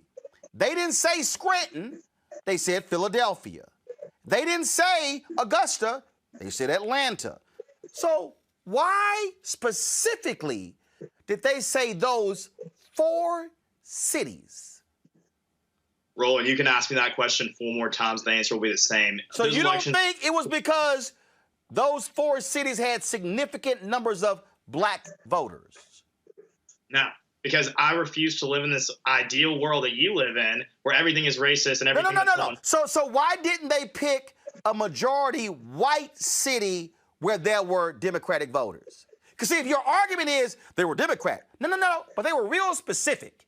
In fact, Donald Trump had a partial recount in Wisconsin, and it was of Milwaukee. So in your clear vision, in your free-thinking vision, you can't make the connection Philadelphia, Milwaukee, Atlanta, Detroit? I think those are all urban centers with huge populations. So when the Republicans in Michigan said, let's certify all votes in Michigan except Detroit, what did they mean? They mean let's look at the city with the largest population in the state where the most votes are going to be found, and let's make sure those votes are right. That's what they meant. Yeah, okay. Okay, that makes sense. Hey, bro, guys, can I ask our young brother a question? Yes, Greg, go ahead. I'm going to go Greg, then Jane. Go ahead, I'm sorry. Just very quickly, Brother CJ, do you think that in this country, people should have access to a kind of basic level of quality or affordable health care? I think we do need to do that. I think the way that we do that is different than the way some people on the left have suggested through a single payer system. I think that the way we do that is by allowing people to buy healthcare across state lines, letting the free market work, driving down the cost of healthcare so that it's more accessible. It's a damn shame that in this country we have an infant mortality rate higher than some developing countries because of the lack of accessibility to healthcare that we have in this nation. Republicans have dropped the ball on that issue. Democrats talk about healthcare all day long. They have these plans. Even though they're bad plans, I don't endorse those plans. I don't like those plans. At least they have a plan for it. Republicans spent years talking about repealing Obamacare, but never came up with a solution to it. And so people were like, why don't Republicans care about healthcare? It's because we haven't talked about it enough and we haven't presented a plan to do it. So yeah, I agree with you. We definitely need to. I appreciate that. I appreciate that, brother. So we're on one accord of that now. Yeah, we might debate and disagree on how to get access, but let's get very specific and tune this in. In the recent package that was passed by the federal government, with the unified Republican lack of support in the state where you're now going to school, Alabama, Medicaid expansion would put 300,000 more Alabamans on the roll to get access to health care. It would also bring $900 million to Alabama. And this is taxpayer money. We all pay taxes in one form or another. $900 million, almost $1 billion to Alabama, because the federal government would pick up 90% of the cost. The governor of Alabama, a Republican, Kay Ivey, has said that she's willing to consider it. And many of those folks, if not most of the folks who will receive access to the kind of health care that we both agree people should have in this country, will be white. What's your thoughts on that? Should Alabama go for Medicaid expansion? Currently, it's one of 12 states that will not accept Medicaid expansion, all of them controlled by Republicans. But what do you think about that in Alabama, brother? You know, I'll be real with you. I'm a big fiscal conservative. I think that, you know, every solution should be looked at. At the end of the day, we have to look at to what type of nation our next generation is going to inherit. You know, we can't keep spending and spending and spending and expecting no one to foot the bill, because it's going to be my generation that has to do that. You know, I want to solve this issue. I want to ensure that everyone who wants healthcare has access to it in a way that doesn't explode the side of government and doesn't lead to a ballooning deficit. I don't know if Medicaid expansion is the way that we accomplish that. But I do believe that it's going to take both sides of the aisle coming together to really address this healthcare issue that we have in this country. But before I go to Jane, CJ, did you express any opposition to the federal deficits when it blew up under Donald Trump? Yeah, I've always been a fiscal conservative, and I think that I've been pretty consistent in that. No. That's not what I asked you. Did you express, when you were out there touting Donald Trump, saying 4 more years, did you at any point say Donald Trump's exploding of the federal deficit in the last 4 years and all the Republicans who voted for those bills that exploded the deficit, they were wrong? Did you at any point say that? I think there were Republicans that voted against some of those bills. No. Are you serious? Wait a minute. Hold on. You say you're a fiscal conservative, right? I am. Were you were not aware of the exploding deficit with the bills passed by Trump and Republicans? It's not about lack of awareness. As I said, I've always been a fiscal conservative and maintain that. No, I'm saying, but did you ever say Republicans and Donald Trump, y'all are wrong for this exploding deficit? My commitment to ensuring that America is a fiscally conservative nation has been steadfast. No. But you didn't answer my question. It's very simple. I'm asking you a question. When you were out there championing Donald Trump, when you were at the Stop the Steal rallies, when you were there on January 6th, did you at any point say, by the way, y'all, I'm a fiscal conservative, Donald Trump, y'all have exploded the debt, y'all are making it harder for my generation, y'all need to rein in spending? Did you ever say that? Well, as I said, I've been a fiscal conservative and maintained that. When Bernie Sanders was talking about expanding healthcare in a way that was going to cost $1 trillion. I specifically asked you, did you ever criticize current Republicans and Donald Trump for exploding the deficit in the last 4 years? It's either a yes or a no, CJ.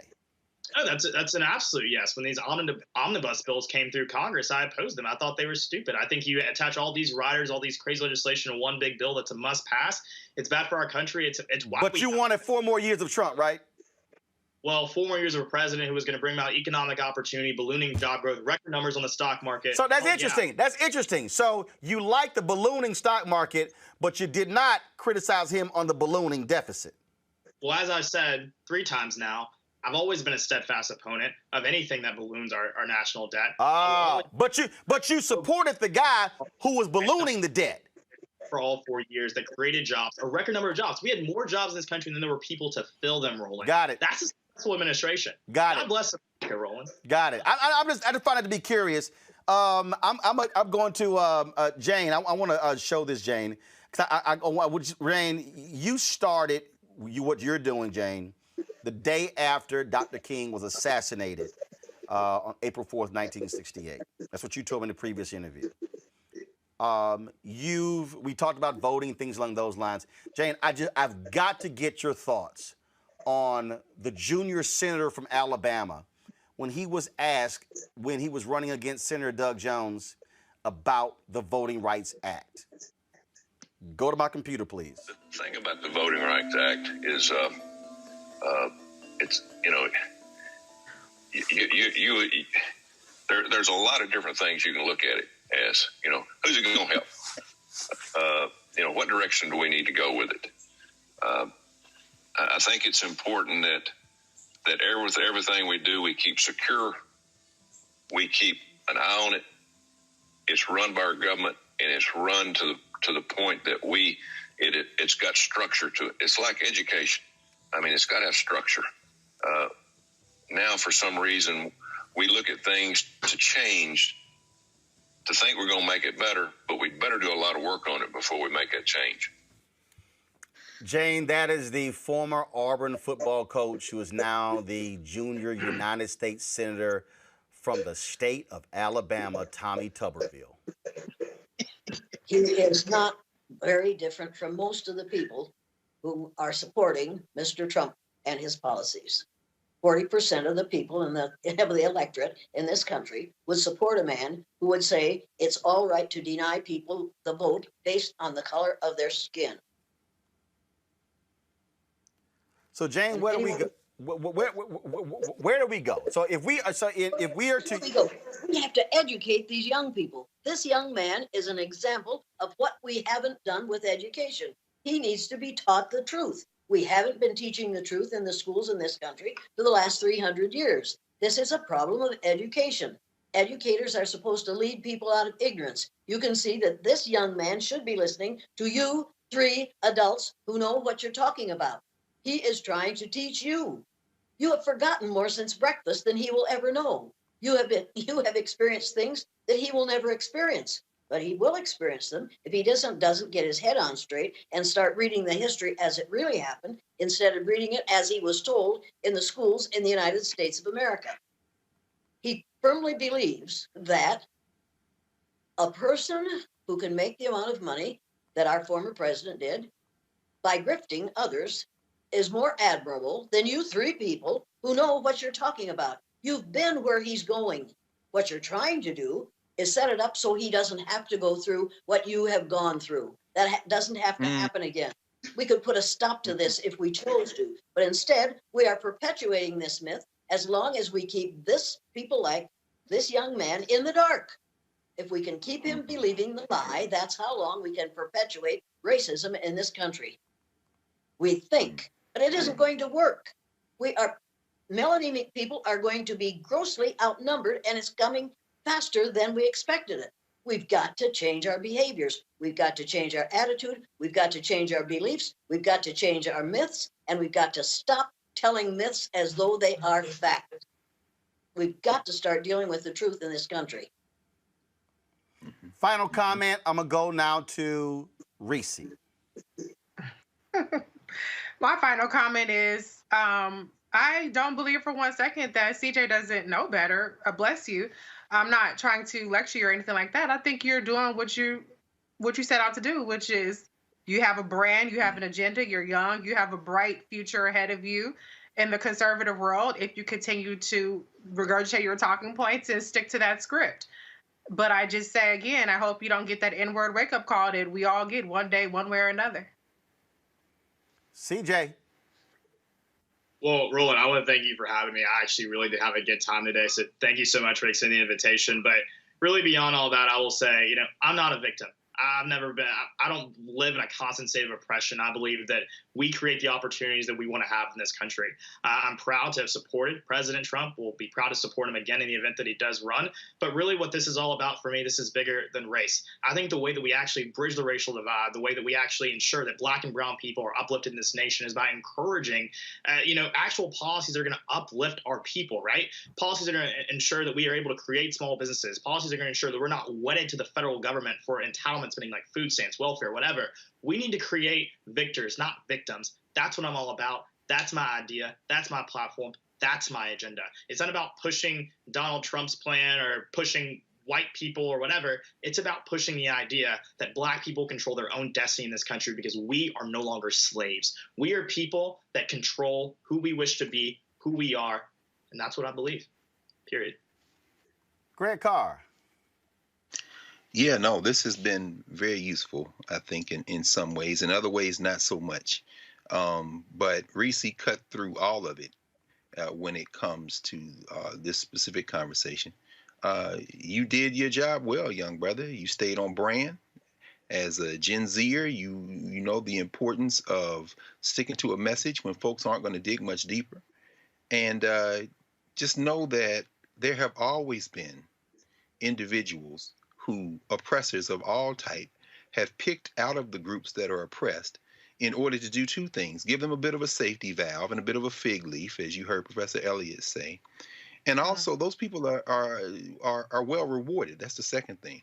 And you're right about Colin Powell. Colin Powell back in January said, you know, I no longer am affiliated with the Republican Party, but that isn't because he didn't want to be a fiscal conservative. That isn't because he's not a warmonger, because he absolutely is. And another reason not to look at Lynn Cheney as a hero, her father is the reason there are a number of women and men who are dead right now for the misadventure overseas 20 years that's been going on. But ultimately, it pays well. And as Reese said, I hope you don't get that wake-up call. But as Professor Elliott has said, you know, we're trying to help you understand that no matter how well you do as an individual, in the words of Frantz Fanon, you are overdetermined from without, because race is not something people who enslaved your ancestors brought. It is something that was created to keep your ancestors in place. And once we fought our way out of that, to keep them on the bottom of this very deeply capitalist structure. And so as you are there in Alabama, and if you can name all 50 states, you can say at least one word in a half a dozen, actually, no, what am I saying, a half dozen, at least a couple of dozen Native American languages, meaning the first crime of this country was settler colonialism. Never forget that no matter how you think about yourself as an individual, I hope, because, you know, I've spent many dark nights in Alabama, let us all pray that whatever you're saying and doing won't turn into a situation when you confront the fact that no matter how you feel about yourself, it is how this country feels about you that determines a lot of your life chances and a lot of the life chances of the people who will remain oppressed, in part because you will be used as a pawn by those who will keep us oppressed by saying, but look, there's CJ. So just be careful, brother. And our doors are always open. I hope you come back for more of this conversation. Jane, close us out, Jane. Yes. Well, you've all said it all. I don't need to say any more. I'm just shocked that this young man, with all his education, doesn't know what's going on in this country. I don't understand how he cannot see what's going on around him. Yes, I do too. He's young and he will grow up. If he is allowed to grow up in this country, I will be extremely pleased. I'll close it out this way. My position is very simple, and I love leave it on the file shot. I love the people who run their mouths on Twitter like this. I don't know who this ignorant woman is. Robin Barnes out of Michigan. She's the CEO and principal broker of Latitude Luxury Real Estate in Michigan. First of all, she said, well, you know, why are you picking on this kid? Now, CJ will tell you, a whole bunch of CJ supporters was saying the same thing before CJ turned 18. I said, see. I'm glad to be here. I don't No. I'm just telling you. I'm just telling you what she said. And CJ confirmed it. I said it.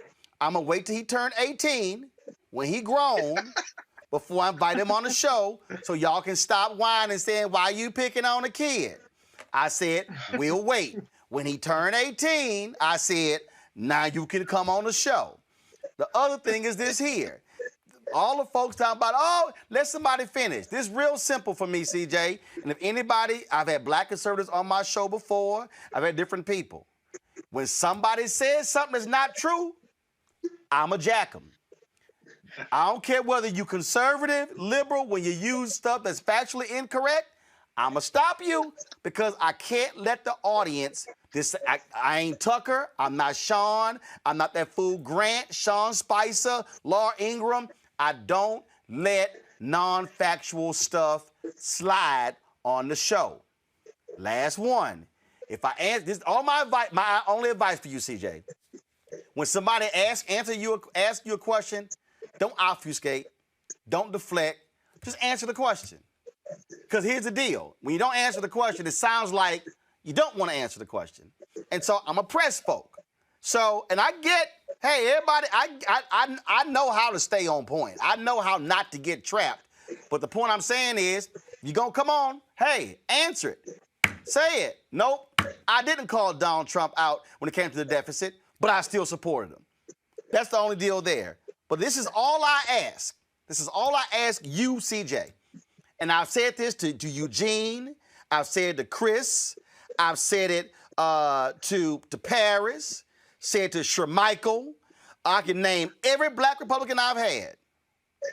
Don't be afraid to check your party. Don't be afraid to check your party on race. Don't be afraid to say to your party when they screw up, hey, y'all ain't doing what's right. Do not defend their bullshit, because what they want are black people to give them cover. And all I'm saying, as a brother who's 52, who knows Michael Williams, when a Republican would not condemn black church burnings, his wife Donna said they were going to have a fundraiser in her house, at their house. Donna said, ain't no man welcome in my house who will not condemn the burning of black churches. Michael worked for Ronald Reagan and George H.W. Bush, and he worked for Governor George W. Bush. Said, no, will we not be a fundraiser in our house? And so what I ask of black Republicans, be like Bob Brown, be like Alphonso Jackson, be like black Republicans who are willing to challenge their party, be like Michael Steele to call them out when they're wrong. And let me be real clear, you said a whole bunch of Democrats know how I jam them up. And Speaker Nancy Pelosi's office been avoiding me for 10 months. And I'm calling her out constantly. And I'm letting them know. And trust me, I ain't on no Obama mailing list, because I also was willing to critique him when need be. I ain't a Democrat. I ain't a Republican. I'm not liberal. I'm not conservative. Because of Jane, I'm a melanated man. For my mom and daddy, I'm a black man, Reese. I'm going to go with you on that one. And we going to call it like it is. That's how we going to roll. Folks, I appreciate it. A great conversation. It's a whole bunch of other stuff we had, but I blew the rest of the whole show up. That's what you do when you own your shit. Jane, it's always great to see you. Thank you so very much. Reese, glad to have you back. Your newborn baby. Thank you so very much. CJ, we'll have you back if you want to come back. Greg Carr, always a pleasure, my alpha brother. And all you, Jane, go ahead. You are all welcome to come to my house in Iowa, but you especially, CJ, I want to see you at my house in Iowa. And I want to sit down with you and have a discussion as to how lucky you are to still be alive. All right, hey, we can hop in the Mobile and take a trip to Iowa. That would be something. Where you are seen as something we need to destroy. Make no mistake about this. I want this stopped, but we won't get it stopped as long as you go along with the people who are perpetrating it. You can't go along to get along and put a stop to the nonsense. If I haven't learned anything else in my life in the last 87 years, I've learned that. I could go along and not be kicked out of my family. I refuse to do that. When you see something wrong, you have to name it. You have to stop it. What you're seeing is wrong, but you don't want to see it that way because they're appealing to your vanity. And you are gorgeous. You are gorgeous. There's no doubt about it. All right. They will destroy you. They will destroy you. As they tried to destroy C.T. Vivian, they never got that done. They destroyed Martin Luther King Jr. I don't want that to happen to you. I've met C.T. Vivian. He was young like you were once, and he learned the hard way what you have to do to survive as a black male in the United States of America. Reverend Dr. C.T. Vivian was my frat brother, and I always enjoyed the opportunity to sit down and chat with him. He was an absolutely great man. We lost him last year, and we miss him dearly. Folks, I appreciate everybody who watched. Thank you so very much. Y'all, please support what we do here at Roland Martin Unfiltered. Ain't nobody else having these kind of real conversations. Join our Bring the Funk fan club, Cash App, $RM Unfiltered, PayPal.me/R Martin Unfiltered, Venmo.com/RM Unfiltered, Zelle, Roland@RolandSMartin.com, Roland@RolandMartinUnfiltered.com. Y'all supported what we do. And because, look, we all about giving y'all, this was straight unfiltered today. That's all it was. We keep it real. We keep it black. We keep it honest. We keep it hot. And look, if you can't handle this conversation, ain't my damn problem. To all y'all New York Yankees fans, how you like them Astros kicking y'all butt today? Don't be haters. Don't be haters.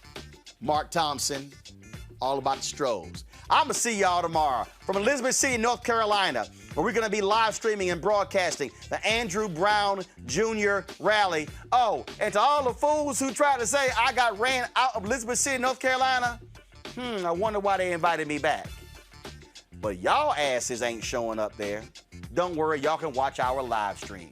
Before I go, don't forget the conversation we have right now on my Facebook page, Andrew Young and Cliff Albright.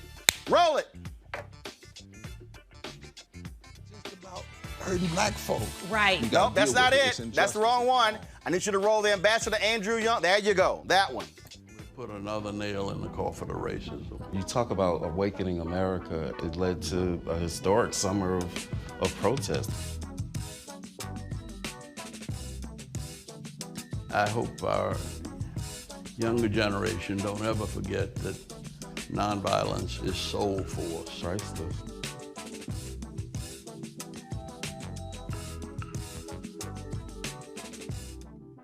Go to our Facebook page right now. You can see that conversation with Andrew Young and Cliff Albright. Now, this Monday, 11 a.m. Eastern, we're going to premiere Reverend Dr. William J. Barber and a sister who climbed that flagpole and took down the Confederate flag in South Carolina, Bree Newsom. Sneak peek of their conversation. White supremacy ain't just about hurting black folk. Right. You got to deal with it. It's injustice. It's wrong. I do feel like in this generation, we've got to do more around being intentional and resolving conflict. You and I haven't always agreed. Yeah. But we agree on the big piece. Yeah. Now, conflict is not about destruction. Conflict's going to happen.